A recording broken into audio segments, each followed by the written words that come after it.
right now, and let's just talk about our food prices in general, because all of these things that we're talking about, that you just talked about with the children, these are all having second and third order effects on these children, like the baby formula crisis, the beef industry. You know, and the last time you were on here, we were talking, and I just want to, my hats off to you guys in the legislature for getting us to on the processing facilities. We've kind of turned that around, and we're seeing the beef prices go up. And you, at one time in Lawton, we had Wendy's had ran out of hamburger meat, but we got thousands and thousands of cattle ready to give Wendy's right here, but we couldn't do that. And I know that you guys talk to us a little bit about. Let's start with just the food prices in general and the inflation and what we as Oklahoma can do better to help our families and our communities. Go ahead and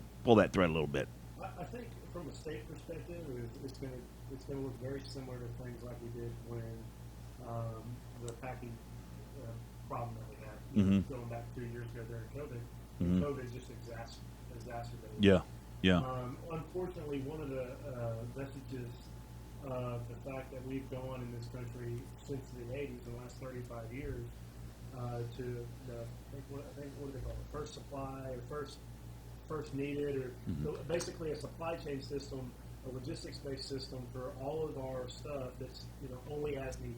Yeah, yeah, So yeah. they just want to make just enough, and it's never been an issue because we have such a great road network, and we've had this great, robust transportation sector, whether that's in rail, whether that's in water, or whether it's over the road trucking.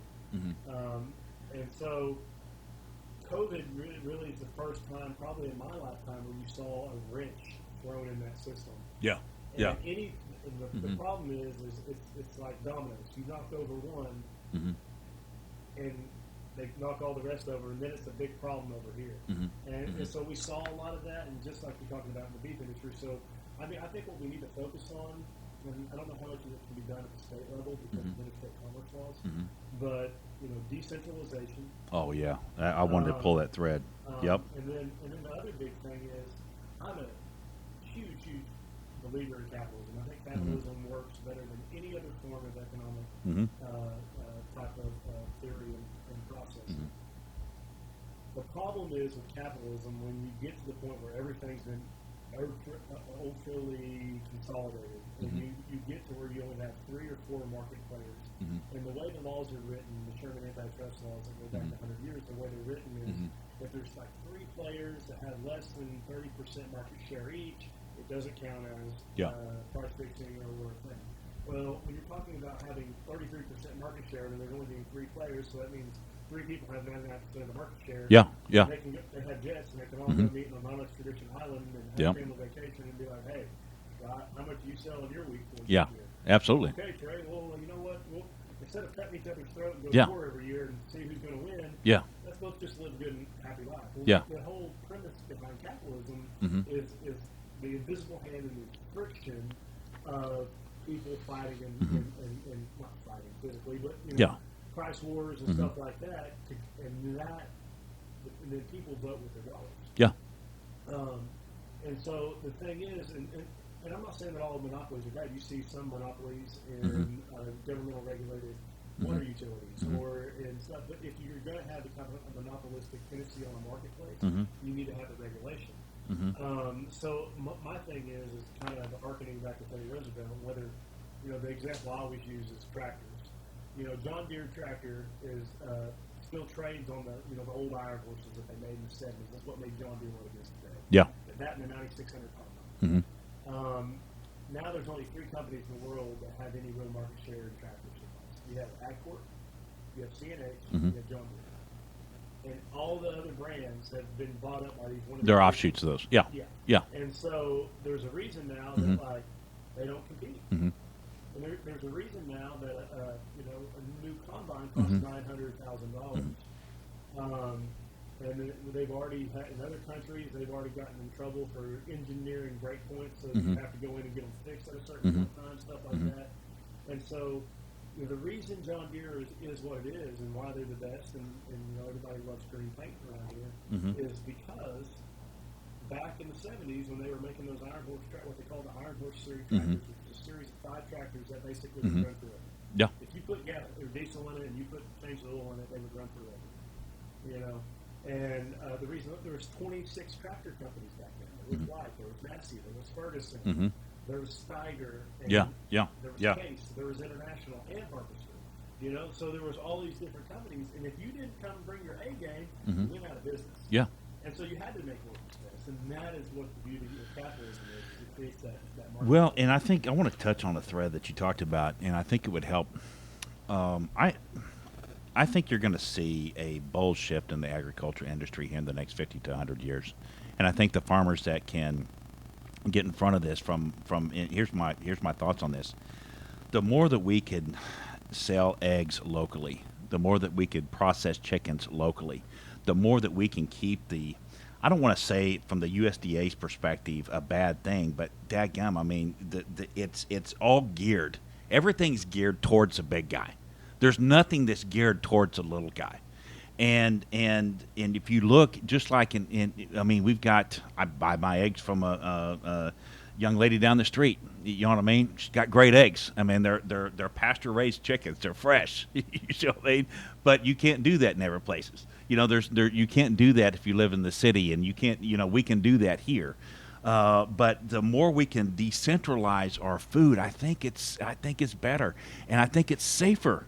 Not only safer, but also the other thing you got to look at is from a national security perspective. Oh yeah, yeah. I mean, It's strategic. Yes. Yeah. And so I think what needs to happen is we need to see decentralization while at the same time, you know, the one thing that we are very fortunate in this country is we have the safest, most abundant food supply Mm-hmm. in the history of known man Yeah, in the United yeah, States. yeah. It's a reason you see people that are, you know, in legitimate abject poverty Mhm. are still morbidly obese. We Mhm. have an abundant food supply, Yeah. and it's safe. It's the safest in the world. Yep. And we have to protect that. And Mhm. we do need to make sure that system stays safe. So we need to do things like one of the bills that Todd Burns from Pawnee, Oklahoma, Uh-huh. and myself worked on a couple of years ago is just 4 years ago when I got in the legislature, it was illegal to sell beef in the state of Oklahoma anything less than a quarter. Oh, I know. We talked about that last time. Yeah. And so now. And now you've got your and you can explain this better because I'm going to use the state certified beef processing facilities, so I could just legally sell anything I want to from in Oklahoma. Yes, as long as you don't cross state lines. Yeah, in Oklahoma, I could sell my hamburger meat, I could sell my steaks, my roast. Anybody that wants to come up to the Iron Eagle Ranch, hey, this is what it is, and it's processed right here. It's processed right here, and you're cutting out all these kind of middlemen. Yes. And what's beautiful about it is just like you said. I mean, from a consumer perspective, Mhm. especially if we're just doing it locally or whatever, they know what they're getting. Yeah, and They don't. I mean, I've got people that come out here that I sell my cows to that will come out here and pick out their cow, yeah. their steer, and they'll say, "Okay, I want him." I said, "Okay, when do you want him? How big you want him?" Because I do all grass fed. That's just the way we roll. And 15 months later, you have to wait a little bit longer on grass fed cows, but they'll pick them out. And where else do you get to do that? I mean, this guy, he knows. He sees what they're eating out there. You know what I mean? And what's great about that, and talking about decentralization, Mhm. and another bill that we did, and you kind of touched on it earlier, was we did a grant program in the state of Oklahoma when COVID first happened. We Mhm. didn't have the kill capacity in the state. When COVID first happened, at the day Kill COVID, capacity. Go ahead and explain that to the audience right quick. Okay, so basically, kill capacity is in a normal week work day. Mm-hmm. What is the maximum amount of slaughter-ready cows or bones, Yep, I mean, yep. steers, Mhm. that can be harvested Yes. in one Mhm. day Yeah. and aggregated across the state? Mm-hmm. So when COVID first broke out, the entire state's kill capacity or harvest capacity was approximately 650, 670 animals. Yeah. Cows. Yeah. Obviously different than Mhm. hogs and other stuff like Mhm. that, chickens that are more commercialized. And that's not very good. Yeah. If you think about it, 650 animals for the whole state. Oh, it's hardly any. I mean, that's what it was before COVID. 7 million cows. Yeah. Like, I mean, just to feed the amount of people. That is so interesting when you put that in that perspective. Yeah, Garden City, Kansas kills that many in an hour. Oh In wow, one town. wow, Yeah, I mean, like wow. major field facility. What is it today? It's double. It's So double. we basically What does doubled it need to be? What would you say as a cattle rancher? And Well, I have always dreamed and thought it would be really neat to see some way, shape, or form type of cooperative, very similar like Tri-County had. oh yeah, yeah, Down yeah. there where they I'm with you. A bunch of farmers in 3 counties got together and said, "Hey, we want to farm cotton here. There's no place to generate cotton. Let's go together and let's Yeah. get it done, figure it out." Yeah. Excuse me. I would love to see an Oklahoma harvest facility, which would be a 500 animal a day facility, And maybe have those broke out in like 4 different regions of the state. Could it be that or 2? I think the issue with that is you're going to run into a scale problem. Okay. So a facility that can kill 100 animals a day, as opposed to a facility that can handle 500, Uh-huh. there's not much difference, I guess, in them, but you get a lot of scale and cost. I gotcha. savings. If I you gotcha. do that, 500 Yeah. animals a day is kind of the number that I've always been told. That's like Yeah.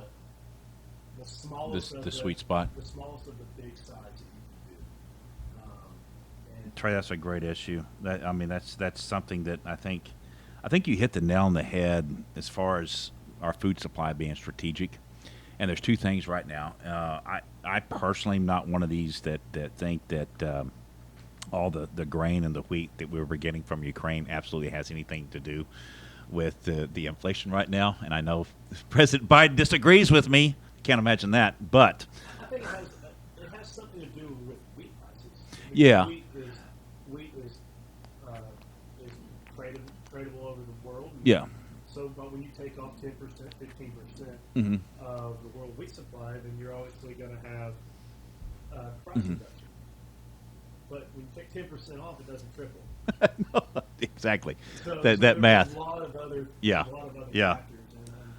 And so But I think to get at the long-term problem is decentralization of our food chain, and especially our beef prices. And beef's not bad. I mean, despite what the environmentalists will say, beef is awesome, and it's good for our families. It's good for our economy, and you saw also with the chicken issues that we're having across the big facility plants that are having and the processing facilities.